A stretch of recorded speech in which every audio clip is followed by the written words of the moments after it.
உங்களுக்கெல்லாம் ஒரு குட்டி கதை சொல்கிறேன். கதையின் தலைப்பு பார்த்தீங்கன்னா, முதுமையில் அன்பு காட்டு. ஒரு இயற்கை வளம் மிகுந்த மலைப்பிரதேசம் இருக்குது. அங்கே ஒரு ஆசிரமம் இருக்குது. அந்த ஆசிரமத்தில் ஒரு மாட்டுத் தொழுவத்தில் சிம்சிம்னு ஒரு பசு இருக்குது.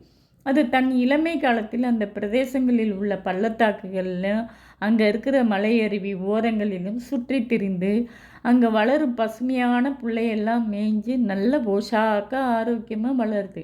அங்குள்ள ஆசிரமவாசிகளுக்கெல்லாம் அது தன்னுடைய போஷாக்கான பனி போன்ற வெள்ளை நிற பாலை தாராளமாக கொடுக்குது.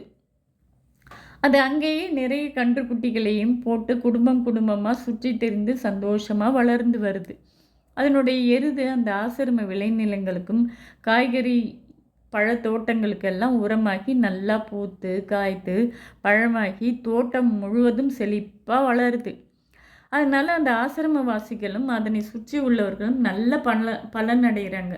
நீண்ட வருஷங்களுக்கு பிறகு பசு சிம்சிமிற்கு ரொம்ப வயசாகிடுது.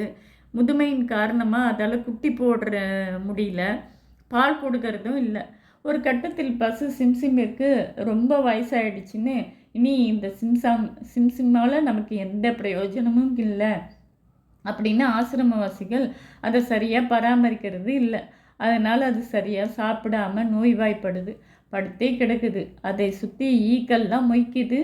சிம்சிம்க்கு தன் காதுகளை அசைச்சு ஈய ஓட்டக்கூட தெம்பில்லை. எப்போதாவது தான் அது தன் காதுகளே அசைக்குது. சாப்பிடாம கிடக்கிறதால மெலிஞ்சு அதோட முதுகெலும்பு விலா எலும்பெல்லாம் எண்ணி பார்க்கக்கூடிய அளவுக்கு வெளியே தெரியுது. பசு சிம்சிம் நோய்வாய்ப்பட்டு கிடக்கிறத பார்த்தா ஆசிரமத்தை நிர்வகிக்கிற தலைவர், இதை இப்படியே சாக விட்டால் தனக்கு இழப்பு தான் ஏற்படும், இதை எப்படியாவது வெட்டி மாமிசத்தை விற்றுவிட முடிவு பண்ணி ஒரு கசாப்பு கடைக்காரருக்கு ஒரு ஆளை விட்டு சொல்லி அனுப்புகிறாரு. இதையெல்லாம் பார்த்துக்கிட்டு இருந்த ஒரு ஆசிரமத்தில் இருக்கிற ஒரு சீடர் மனசு பதைக்கு தன் குருக்கிட்ட ஓடி போய் சொல்கிறாரு. ஒருவே சிம்சிம் விற்றுவிட ஆசிரம தலைவர் ஏற்பாடு செய்கிறாருன்னு சொல்கிறாரு. உடனே குரு மாட்டுத் தொழுவத்திற்கு ஓடி போய் பசு சிம்சிம்மை பார்க்கிறார். சிம்சிம் அப்படியே தலையை தொங்க போட்டபடி அசையாமல் சோகமாக நின்றுக்கிட்டு இருக்குது. குரு வேதனைப்படும் அதுக்கிட்ட போய் அதன் கொம்புகளையும் கண்களுக்கு இடையையும் தடவி கொடுத்து கன்னத்தை தட்டி கொடுத்து அதன் முதுகையும் வயிற்றையும் ஆறுதலாக தடவி கொடுத்துக்கிட்டே சிம்சிம் கிட்ட பேசுகிறாரு. தாராளம் படைச்சது எனது சிம்சிம், நீ ஏன் சாப்பிடாம இருக்க? எங்களுக்கெல்லாம் எவ்வளவு பால் கொடுத்துருக்க, இன்னும் நீ எவ்வளவு கொடுக்க இருக்க. இது நாள் வரைக்கும் எங்கள் நரம்புகளிலெல்லாம் சிவப்பாக ஓடிக்கொண்டிருப்பது உன்னோட பனிவெள்ளை பால் தானே. நீயும் உன் கன்றுகளும் எனது இறுகி போன விளை நிலங்களுக்கெல்லாம் உழுது உங்களுடைய எருதுகளால் உரமிட்டு எனது விளைநிலங்களும் காய்கறி தோட்டங்களும் எல்லாம் எவ்வளவோ பூத்து காய்த்து பழுத்து நிறைந்து எவ்வளவு பலன் அடைகிறோம் நாங்கள். விளைநிலங்களால் எவ்வளவு பசித்த வாய்களுக்கு உணவு கிடைத்தது. இந்த பூமி மண்ணும் உனது காலடி குழம்புகளெல்லாம் மிகவும் நேசிக்கிறது தெரியுமா சிம்சிம். இந்த மண்ணில் விளையும் புற்கள் எல்லாம் உனக்கு உணவாக இருக்க எவ்வளவு மகிழ்ச்சி அடைந்தன தெரியுமா. உன்மேல் சூரியன் தன் கதிர்களை வீச எவ்வளவு மகிழ்ச்சி அடைந்தான் தெரியுமா. உன் மேனியில் உள்ள முடிகளின் மேல் தவழ்ந்து செல்ல மெல்லிய தென்றல் காற்று எவ்வளவு ஆனந்தமடைந்தது தெரியுமா சிம்சிம். சிம்சிம், இந்த மலை பள்ளத்தாக்குகள் முழுவதும் உன் இனிமையான குரலை இன்னும் எதிரொலித்து கொண்டே இருக்கு தெரியுமா. நான் உனக்கு எவ்வளவு நன்றி சொல்லணும் தெரியுமா என்று குரு பேசிக்கிட்டே இருக்கிறாரு. அங்கிருந்த சீடர் வந்து கேட்குறாரு, குருவே, மனிதர்கள்கிட்ட பேசுகிற மாதிரி பசு சிம்சிம் கிட்ட பேசுகிறீங்களே, உங்கள் பேச்சை சிம்சிம் புரிஞ்சிக்குமா? சாக கெடுக்கிற சிம்சிம் கிட்ட பேசுகிறதால இதன் வாழ்நாளை அதிகப்படுத்த முடியுமான்னு கேட்குறாரு. குரு சீடரை பார்த்து சில விஷயங்கள்லாம் சொல்ல ஆரம்பிக்கிறாரு. முதுமைன்றது விலங்குகளுக்கு மட்டும் இல்லை, மனிதர்களுக்கும் தான் முதுமை ஒரு கொடிய பாரம். சிம்சிம்மை போன்ற முதுமையில் நோயுற்ற விலங்குகளுக்கும் மட்டுமல்ல, முதுமையில் வாடும் முதியவர்களுக்கும் அன்பு கொண்ட மனிதர்களின் பரிவு ரொம்பவே தேவை. மனிதர்களின் இரக்கமே இல்லாத இதயம் கொண்ட சில பேர் வயது முதிர்ந்தவர்களிடம் பாராமுகமாகவும் வெறுப்புடனும் கருணையே இல்லாமல் நடந்துக்கிறாங்க.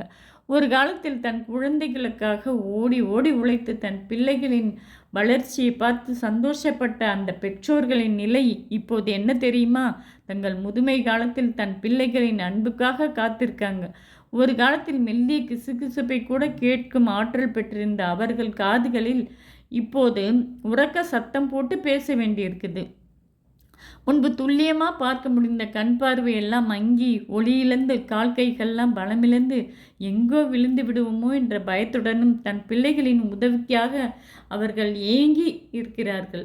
ஒரு காலத்தில் தன் பிள்ளைகளின் வாழ்வின் வளர்ச்சியை மேம்படுத்த சிந்தனை செய்த பெற்றோர்களின் நிலை, பெற்ற பிள்ளைகளே முதுமையின் காரணமாய் இயலாமையில் இருக்கிற தன் பெற்றோர்களை எங்கு கொண்டு விடலாம் என்ற சிந்தனையில் இருக்காங்க.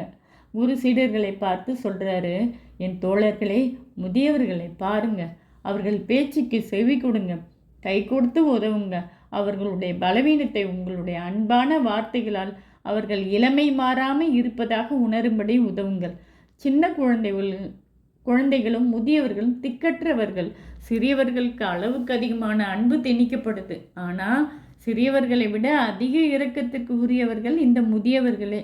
முதுமையில் ஆதரவற்று தனிமையில் உள்ளவர்களுக்கு முணுமுணுத்தபடியே தான் சிலரோட உதவியும் கிடைக்கிது. எந்த முதியவர்களோட உதவியால் பயனடைந்து நீங்கள் முன்னுக்கு வந்தீங்களோ, இயலாமையில் இருக்கும் அவர்களே உங்கள் கவனத்திற்கும் அன்பிற்கும் உரியவர்களாக இருக்கணும். இது மனிதர்களுக்கு மட்டுமல்ல, முதுமையில் இயலாமையில் இருக்கும் எல்லா விலங்குகளுக்கும் இது பொருந்தும். அவைகள் நன்றியுள்ள ஊமை உதவியாளர்கள். அவர்கள் மேல் அன்பும் கருணையும் காட்டுங்க. உங்கள் இதயம் கல்லாகி போனால் அவற்றின் நன்றி விசுவாசம் எல்லாம் நன்றி கெட்டதானமாக மாறிடும். பின்னாளில் இந்த நிலையே உங்களுக்கும் வரக்கூடும் என்று குரு எச்சரித்து அப்படி சொல்லிகிட்டே இருக்கிறாரு. அப்போ ஆசிரமத்தில் வசிக்கிற ஒரு ஆள் அந்த கசாப்பு கடைக்காரரோடு ஓடி வந்துடுறாரு. கசாப்பு கடைக்காரர் பசு சிம்சிம் கிட்ட போகிறாரு. போயிட்டு அந்த பசு சாக கிடக்குன்னு எப்படி சொல்கிறீங்க, இது என்னை விட ஆரோக்கியமால இருக்குன்னு மகிழ்ச்சியாக சத்தம் போட்டு சொல்லிவிட்டு கசாப்பு கடைக்காரர் அந்த இடத்த விட்டு போயிடுறாரு. சீடர் சொல்கிறார், நாங்கள் எல்லாம் திகைச்சு போய் ஆச்சரியமாக சிம்சிம்மை பார்த்துக்கிட்டு இருக்கோம். அது அமைதியாக வாயை ஆசை போட்டுக்கிட்டே இருந்துச்சு. எங்கள் குரு எங்ககிட்ட சிம்சிம்மிற்கு நல்ல சுவையான தீனி கொடுங்க அப்படின்னு சொன்னார். நாங்கள் தீனி கொடுக்க சிம்சிம்மும் மகிழ்ச்சியாக சாப்பிட்டுச்சு. இப்போ இந்த கதையின் மூலம் நாம் தெரிஞ்சு கொள்ள வேண்டிய கருத்து என்னென்னா, பசு சிம்சிம் எப்படி குருவின் அன்பான பேச்சினால் புத்துணர்ச்சி பெற்று எழுந்து நின்றுச்சோ, அதுபோல் நாமும் நமக்கும் பின்னொரு காலத்தில் முதுமையும் இயலாமையும் வரும்ன்றதை உணர்ந்து நமது வீடுகளில் முதுமையில் இயலாமையில் இருக்கும் தாத்தா பாட்டிகள் மட்டும் இல்லை, எல்லா முதியவர்களிடம், நாம் வீட்டில் வளர்க்கும் வாயில்லா ஜீவன்களிடம் மட்டுமல்ல, நம்மை சுற்றி இயலாமையில் உள்ள எல்லா உயிர்களிடம் அன்பும் கருணையுடன் நடந்து கொள்ளுங்க. இதுவே இறைவனின் விருப்பமும் கூட. இறைவனிடம் விருப்பப்படி நடப்பவர்களுக்கு இயற்கை என்றும் துணை நிற்கும் என்பதே முடிவு. இந்த கதை மிர்தாதின் புத்தகத்திலிருந்து நான் படித்தது. சில மாற்றங்களுடன் சொல்லியிருக்கேன். உங்களுக்கும் பிடிச்சிருக்குன்னு நினைக்கிறேன். நன்றி.